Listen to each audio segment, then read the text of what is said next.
So, in asking you to consider the possibility of using the order of Eucharist that is found on pages 400 and following of the Book of Common Prayer, I want to say a few more things about the flexibility that that service offers, and to draw your attention once again to the rubrics. Even though this is an alternative form of the Eucharist, you have to pay attention to the rubrics. The rubrics are not optional, as Hatchett will remind you. So pay attention, for example, in this service where you have an expanded format for the ministry of the Word that provides for a variety of art forms that might be included under the rubric of the service of the Word. It says the proclamation and response may include readings, songs, talk, dance, instrumental music, other art forms, and silence. A reading from the Gospel is always included. So the ministry of the Word could include poetry, it could include dramatic portions and enactments. There's a great flexibility that you can exploit here if you choose to use this. Instead of a sermon, for example, you could also have a dialogue or a discussion after the readings if it's appropriate to the situation as you plan it. But of course I want you to annotate this and to give a rationale for doing what you do within the parameters of the guidelines that are set out in the rubrics for such a service as this.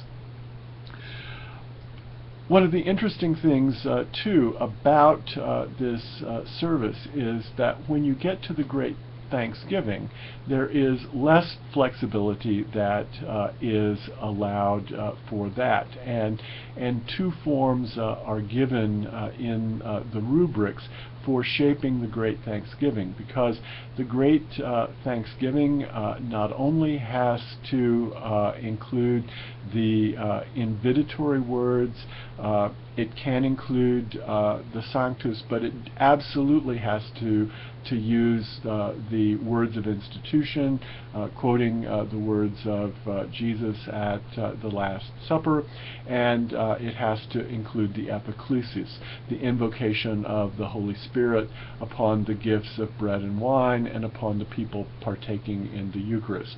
So the specifications in this rather freer service of doing the Eucharist, the specifications about the Great Thanksgiving are rather more explicit here, and you have to follow those guidelines very carefully.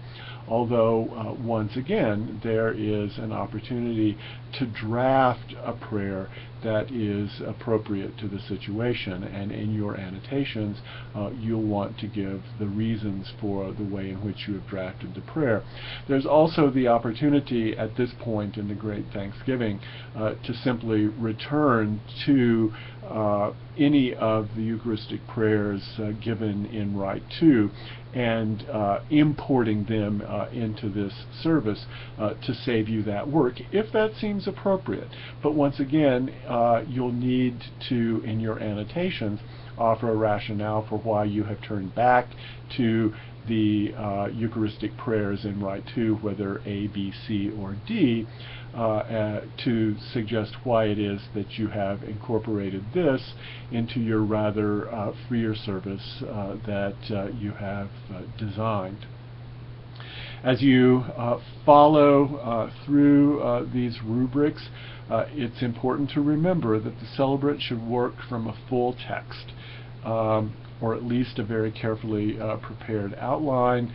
You're not asking for spontaneous inspiration in this service. In those of you who have been interested throughout this course to highlight lay participation, the rubrics allow here for people to communicate each other but that needs to be done in a reverent way. It has to be done in an orderly way, and after that communication, the remaining elements need to be consumed reverently. This is a Eucharist that can also be celebrated in the connection with a meal. So perhaps in the celebration that you have in mind, maybe for a Wednesday evening or some other weeknight, maybe a Saturday evening, you want to follow the Eucharist with a meal. This format allows you to do that, but you can't celebrate the Eucharist in the middle of a meal. The meal has to be separate. You can't integrate the rite of the Eucharist into the meal. That's of course what Paul was railing against in 1 Corinthians 11, which we've talked about earlier in this course.